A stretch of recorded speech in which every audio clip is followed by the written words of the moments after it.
part 4 of the ongoing Doctor Who B&M figure sets reviews. Alas, I have no more of the other sets because I'm reviewing all these in one day, so of course I don't have the other 3. But the one that I'm moving on to now is the first of the Big Finish sets, which is the 7th Doctor and Axis Strike Dalek.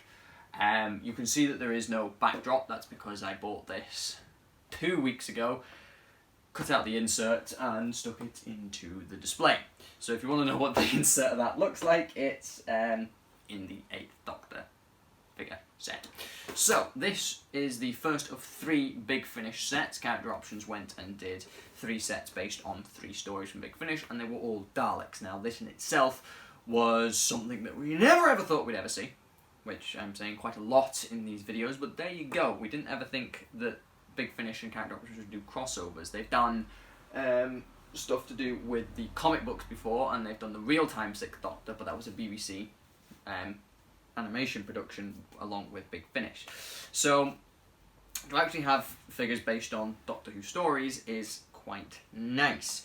So this is quite a complicated figure set because it's the 7th Doctor and Axis Strike Dalek. Now this says it's from Gallifrey 6, which it is. The Dalek is from Gallifrey 6 Extermination. Yay! That's who he's from.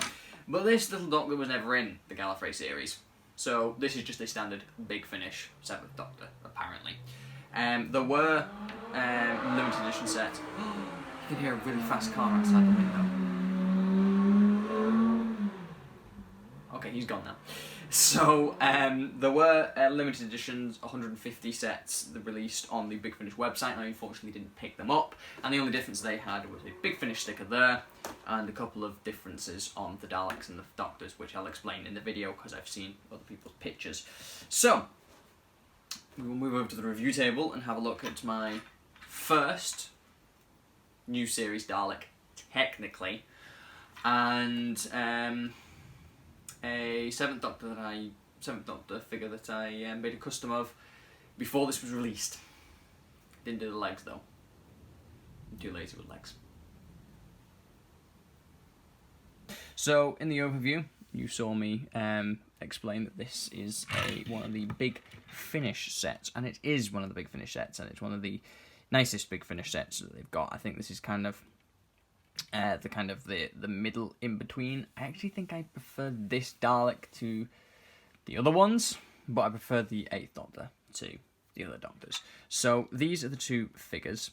I'm not sure which one to look at first, to be honest. We'll look at the Dalek first, I think. That seems like the best place to go. So this is a Russell T Davies era sculpt of Dalek, and this is a very special Dalek. Not for the fact of it being sculpt or paint job, but the story it's based off is the Big Finish's Gallifrey series, so Gallifrey 6 Extermination, and Gallifrey Extermination was the very first Big Finish cover to have a new series Dalek on it, and this guy features quite prominently in the middle with his 2 gold friends beside him. So I'm actually thinking that this is a Dalek Strike Commander with the black on him. So either way, he attacked Axis, and if you don't know what Axis is, it's a world in Doctor Who that you can travel to, and you can access timelines that have been closed off or died or alternate, and it's really good. So if you get the chance to listen to the Gallifrey series, listen to it. It's a bit tedious, but it's really good. I really enjoyed it. So the Dalek is your standard Dalek. There's not too much to say. The sculpt is good on the head. Everything is clean and crisp.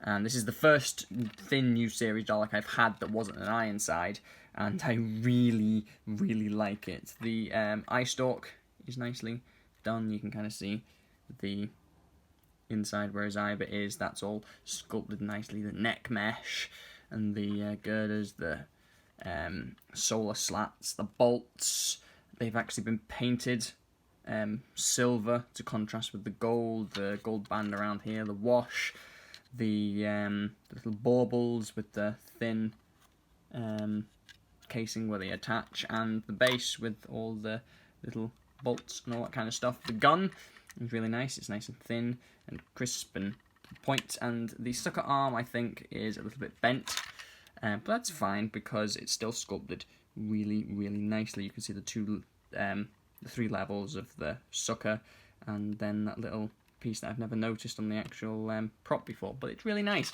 It's a good Dalek. The colour scheme is nice. The wash works well. Again, with these sets, as you can see back here the wash is quite dark and quite thingy, but if I rub my finger across it, the wash actually comes off. So be careful of that with your figure. When you're playing with it, you might find that the wash comes off. I don't know why.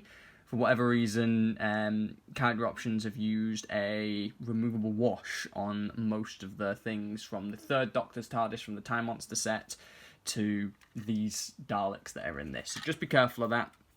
If you're wondering why it's coming off, that's why. But the paint's not going to come off because it's painted on really well. So I really like this Dalek. Articulation-wise, it's standard Dalek. Turn the head all the way round. The eye stalk is a bit bendy and a bit, again, it's nicest terms possible, cheaper than what we're used to, but if you want to kind of push your eye stalk up, push the eye stalk in, and then you can kind of raise the eye. That's how I find that it works. The sucker arm spins in its hole, and spins that way, and the gun arm spins as well. So I don't think I have any gripes with this figure. Actually, no, I do. The only gripe is in the packaging. The sucker arm and the eye stalk, sometimes the way that they're in, can bend it. With the sucker arm, you can heat it with a hairdryer and bend it back to shape if you really wanted to. I kind of just have it sitting in the back over there, so it's out of the way and not too noticeable. But the eye stalk, you can usually twist it so you can realign it, which is what I've done with both of my Daleks. My only issue with this Dalek is a bit of paint bleed in the thing. You can see a bit of blue has seeped out, but that's it. Other than that, it's a nice Dalek, and it's my like I said, it's my first proper new series Dalek, and I want more of these Daleks, but I don't have money. Donate money! Don't. So this is the 7th Doctor that came with it. So this Dalek has a story. It has a definite picture to prove that it is a real Dalek. This Doctor doesn't.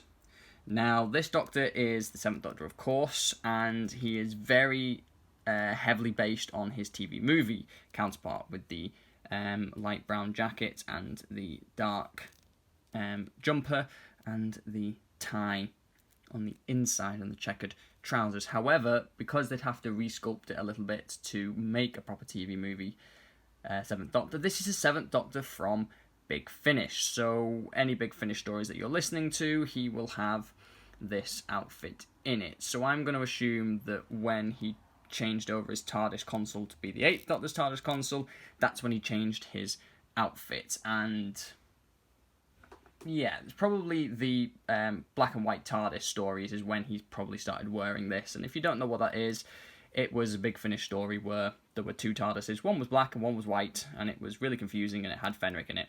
So, yeah, I'm not going to explain that because I've not listened to them all.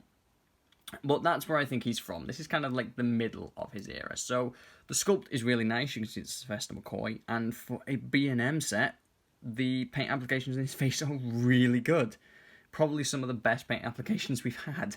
The hair is sculpted really nicely and has a nice grey wash over it. The jacket has been sculpted nicely. They've actually painted the button on the back, and it's a little black and it stands out.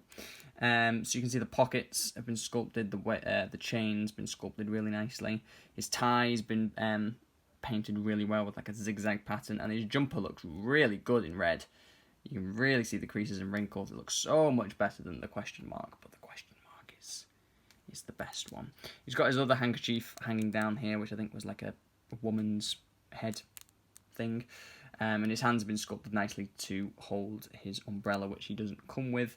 But you can see the creases and wrinkles around his hands. And then the trousers are quite psychedelic, but very nice. You can kind of see greys and blues and blacks, and it just looks really nice. And his shoes have just been painted a standard black colour. And I really like this figure. It's nice. It stands out. Now, this was the first figure pack that I got, and it's probably the best figure pack that I got. I was very lucky to find this. We went to a B&M, and there were hundreds of Silver Nemesis sets and one of these. So very lucky to pick it up, very lucky to find it, and I'm quite glad that we did. Like I said, it's a good set. Comparison wise, there's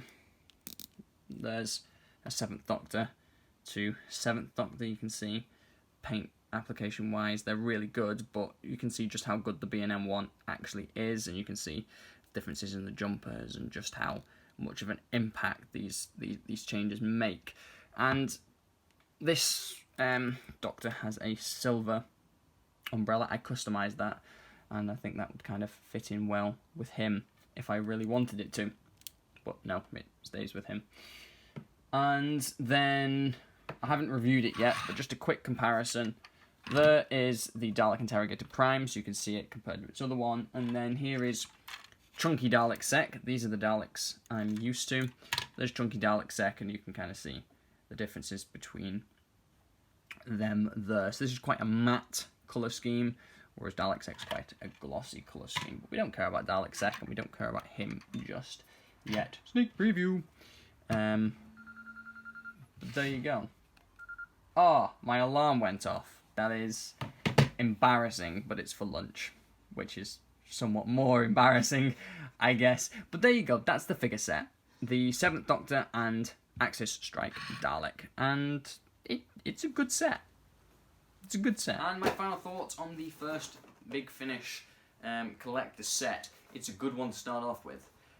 This is probably one of the strongest, Dalek-wise. The black and the bronze and the gold all work really, really well together, and it stands out.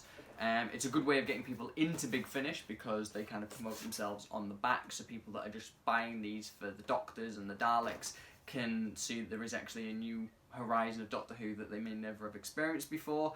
And it's nice that Big Finish is actually getting some recognition, first in Night of the Doctor and now in toy form. So yeah, figure-wise, the 7th Doctor is a really nice addition. It's nice to see something that you can kind of visualise while listening to the audios. And again, the Dalek is just a nice one to have to the collection. I'm probably going to pick up a couple of more of these just for the sake of the Dalek, because it's really nice. But yeah, that's about it. For 1 out of 3, it's probably my second favourite. Though the Dalek is kind of creeping up as being my favourite Dalek, so there you go. That is the first big B&M set that I picked up, and the first Big Finish set that I picked up. So I'm quite happy with that. And the last video in this series is looking at the 8th Doctor and the Dalek Interrogator Prime, and look forward to the end of that video when I give my thoughts of the whole wave overall.